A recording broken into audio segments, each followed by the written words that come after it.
And I think if I were going to sum the law up just in one sentence, the law puts provisions into place that will make health care much more secure, more affordable, and of higher quality for just about everybody in the United States. It starts to move our healthcare system from what I like to call our sick care system, where we wait until everybody gets sick before we do something, into a healthcare system where we actually provide preventive care for all people without copays in an effort to keep them healthy in the first place. The law was passed on March 23rd of 2010. So we're well into the second year, going into the almost to the third year now of implementation.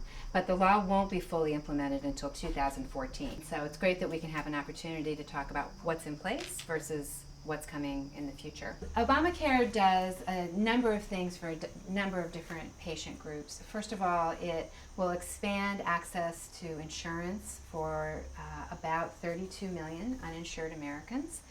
It will close important gaps in Medicare prescription drug coverage for our seniors. It ends discrimination against people with pre-existing conditions who often cannot find insurance to cover their condition or can't afford it if they do. It ends discrimination against women who have historically been charged significantly more than men for their health insurance, and also puts in a number of other benefits for women. Women can now go directly to an OBGYN without having to get a primary care referral. And there's a number of preventive health services specifically for women that are now going to be covered, including screening for domestic violence. Number of issues during pregnancy are now going to be covered with no copays, and also access to contraception will be covered now without any copays. Young adults can now stay on their parents' plans until they turn 26.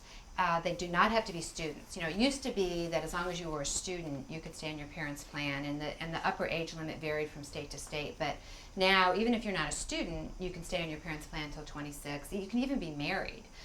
Your spouse or partner can't go onto your parents' plan, but you can go. It will create a number of regulations of private health insurance companies. So they are now required to spend at least 80 or 85 cents of our premium dollars on actual health care. They cannot deny care for pre-existing conditions.